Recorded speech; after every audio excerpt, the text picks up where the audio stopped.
fun fact, 40% of flood claims that are filed and reported occur on homes that are not in a flood zone. All right, today we have a special guest. We have Matt, no tie, I know, surprise.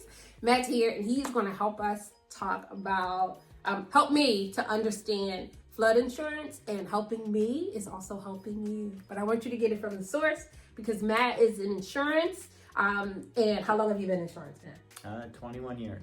All right. This is not scripted, just so you know. What happens if your home is in a flood zone?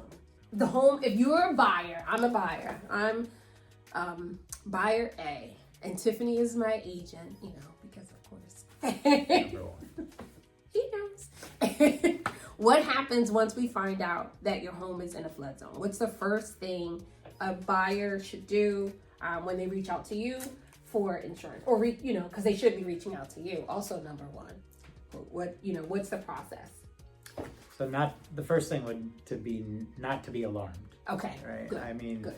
Obviously the seller is aware that their home's in a flood zone. Okay. Your lender, if there's a mortgage, if you're taking a mortgage out on the home you're looking to buy, they'll have a flood insurance requirement on the property because they're already aware that the home's in a flood zone. Okay. So don't be alarmed. It's obviously insurable. The seller is going to have flood insurance if they have a mortgage on it. Okay. Or had a mortgage on it at some point. So the first thing would be to have your agent, Tiffany, ask the seller's agent for a copy of the seller's current flood policy and or what they call an elevation certificate, which is really more relevant to homes built in the year 2010 and after. And that can have a credit impact, lowering the cost for the actual flood insurance. Okay. So that the credit impact for whatever the seller is able to give to the buyer will actually reduce the buyer's cost when you say a credit impact? Correct. Okay. Because FEMA being federally funded, they'll have credits on that existing policy that if you were to go buy a new policy, you can obtain today. Okay, gotcha. And of course, as you and I discussed, the seller is going to be very willing to give that documentation up. Okay. Because their goal is to sell the home to you. Right. So it's not an uncomfortable offer. Good. It's, historically speaking, okay. I've never had anybody have issues obtaining a copy of the current flood policy on the home. And a copy of the elevation certificate, or both. Or both. Okay. All right. And then what would be next? So from there, you could look at, we can do what they call, if it's a FEMA issue policy, it's possible that policy can be transferred. It's a transferable policy from the seller to the buyer. Okay. Again, retaining those rates. Okay. You could also contact an insurance agent. We can run either through FEMA or private flood insurance companies. You do have those options. It's not just FEMA. There are private insurance companies out there that do flood insurance. Okay. Sometimes at preferred rate, and you can obtain a quote. So I have the average client, they contact me. I'll quote it with both FEMA and the private insurance companies. Okay. It'll show what flood zone. There are different flood zones. Okay. So based on that will result in the adjusted rate. And then at that point you have a proposal that'll meet the lender requirements. Okay. So when they reach out to you, you'll be able to provide them both, actually. The FEMA one, which hopefully is transferable from the seller to the new buyer. And then also as well, you'll be able to provide a private flood insurance quote for the same property. So they'll have a choice between which policy. And there's more coverages offered by the private carriers. So that's why I always offer it. Even sometimes they're actually cheaper. Private insurance companies, they don't insure as much, whereas FEMA has to insure. They have to offer flood insurance to any and all properties nationwide. Wow. So their losses are much higher. FEMA. For obvious reasons, right? Okay. So the rates tend to be higher. Okay. Whereas private insurance companies, they mitigate. They're very picky as to how much risk they assume. So that allows them to keep their rates much more favorable. And they also offer more coverages. So the private, actually, it sounds like more beneficial. More beneficial. Okay. You're able to get replacement costs on the home and your contents. So you're not just insuring the home also. You know, if there's a flood and there's damage resulting, you know, you're looking to insure your stuff that's in the home, your contents, personal property. And then FEMA is going to insure it at depreciated value on the home and your contents. Okay. Private companies will insure it at replacement costs to buy new today. And that was what I was going to ask you, because that's why we're holding insurance, right? Is because we want you want to be made whole. We want to be made whole. Thank you. Those are the words that I was looking for. I wasn't quite there yet. Yeah. Obviously, we hope that nobody has to actually use the insurance, right? But in the event that, say for example, you know, all of the crazy that's been happening in Florida and the North Carolinas, if somebody has to go and use their insurance, right? They're going to recover the damages. Kind of like, you know, I try to make it related to maybe like a car. You file a claim. Yeah, you file a claim. Okay. Yeah. And then with it being as a result of a hurricane or something like that, do they still come out and assess and all of that stuff? Same process. Same process. Yeah. Okay. You don't just believe it. I say, you know. No. All right. And then when you open the claim, a part of the process is then they determine. So you said replacement cost. They're going to replace whatever damage and then also repair. Like, you know, like I'm assuming like that it would be water stains or.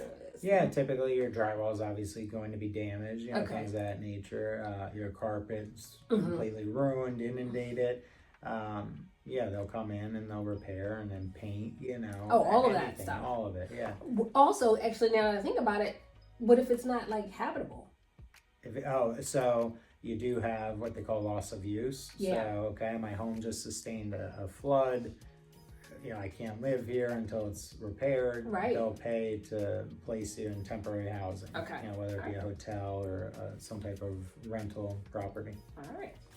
So, and I'm not saying that there would be, I guess, like a home to avoid or a style home to avoid. I'm just wondering if there would be anything to look out for that, you know, a buyer would want to pay close attention to or something like that. Well, in the state of Pennsylvania and New Jersey, within that seller's disclosure, there's a flood disclosure. Okay.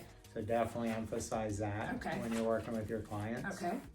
And within there, the seller would have to disclose any type of flood experience that they've had with the property. Nice. And the majority of those sellers haven't had no experience with a flood, which is obviously good news. And again, like a little relief if I'm the buyer.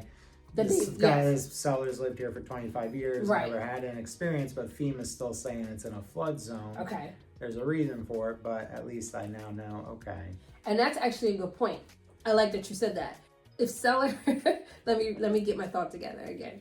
If the seller has lived there for an extended amount of time, but has never had to use the insurance, that never goes away. The flood insurance, they don't.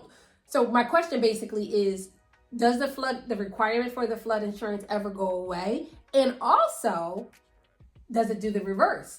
When I bought the house, you know, I didn't need flood insurance, but now that you want to buy the house, you do need flood insurance. So can that happen? Sure. Okay. So if the seller, the home's paid off, there's no mortgage, so there's no lender requirement to carry flood insurance.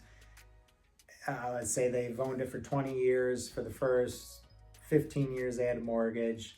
Now the mortgage is paid for, and then they have 5 years without having a mortgage.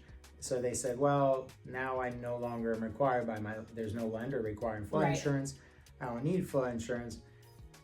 And then now you're buying the home. And they dropped it. You could look because FEMA does remap. So that home could possibly no longer be considered to be in a flood zone. Okay. Vice versa. Gotcha. The seller bought the home while it was not in a flood zone. However, now you're going to buy it and come to find even a portion of the property is now in a flood zone. FEMA does do what they call remapping. Okay. There's no rhyme or reason. Typically when an area is hit hard or they notice floods occurring more, you know, newer construction, more development, less water drainage, so more water runoff causing the floods. And you don't necessarily have to be next to a body of water, you know, a river. I mean, it could just be surface water that's accumulating. That's defined as a flood. Wow. So, and obviously, you know. And surface water would be a result of, I guess, like rain? Rain runoff, you see a lot of that. And to be defined as a flood, it has to impact 2 acres or 2 properties within a vicinity. That's good. So if my home sustains, you know, I take on water after heavy rains even, that's not considered a flood. But now if 2 acres or, you know, 2 adjoining properties experience high rising water after a heavy rainstorm, that's a flood. Gotcha. And who makes that determination? FEMA? FEMA will, that's what will trigger if they see a lot of that they'll go out and remap it, i.e. the Carolinas, Florida. Now they're going to go out and remap those areas that are heavily impacted by floods. And make sure that the zones are correctly rated and calculated. So in closing, what we really want you to take away from this video is, number 1, don't be alarmed, okay? Matt is here to help. I do not know anything about insurance and I'm learning with you, but Matt is available, and the earlier you reach out to your agent about insurance, the better, right?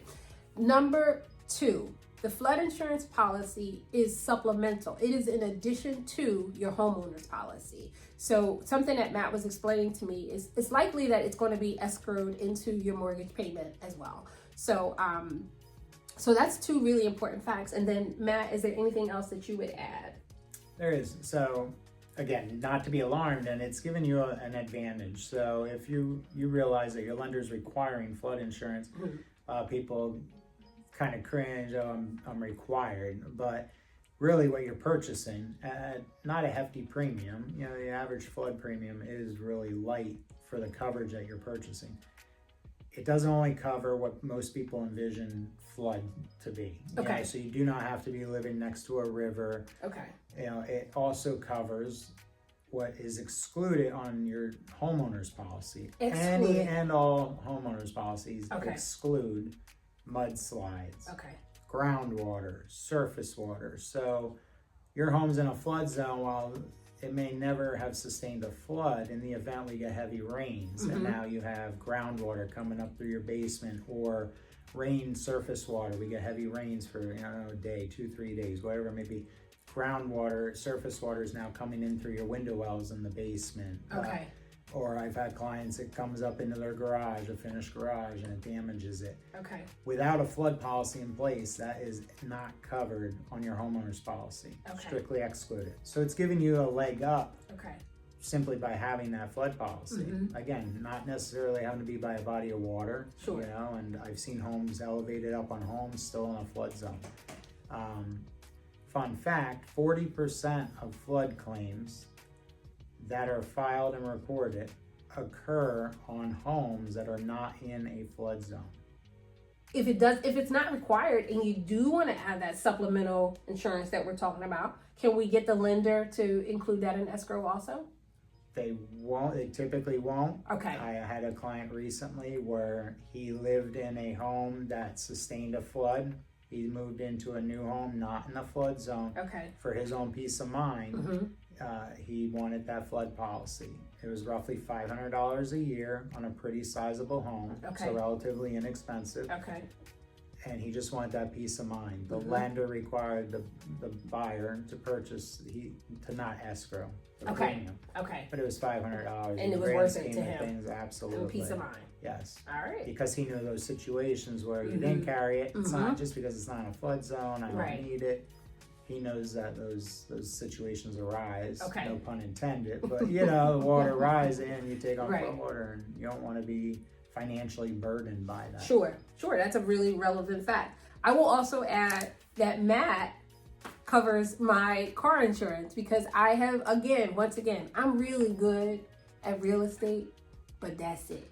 No, that's not true. I'm good at other things too, but not insurance. That's why we trust people who have been doing it for 20 years to help us get the things done and to tell us about things that we don't necessarily know. Like if you get a supplemental insurance, that could give you peace of mind. All right.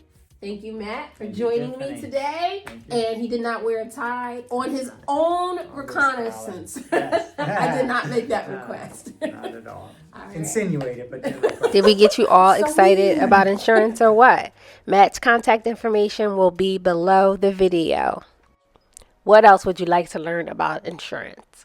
Matt is a wealth of information, and I'm sure if you ask some questions here in the comments, I can get him to come back and do another video. Want to see more, Matt? Watch the video we did on closing costs. So in closing, I'll cue it up for you couple next. quick things that we want you Thanks to so take much for away from watching. this video. Number one, Do not be alarmed. do not be alarmed. I forgot that fast. Wow.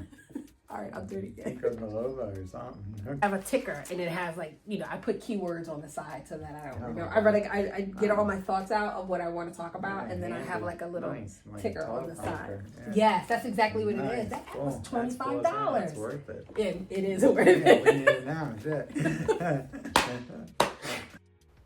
While editing the video, it would pause on the funniest expressions. Check it out.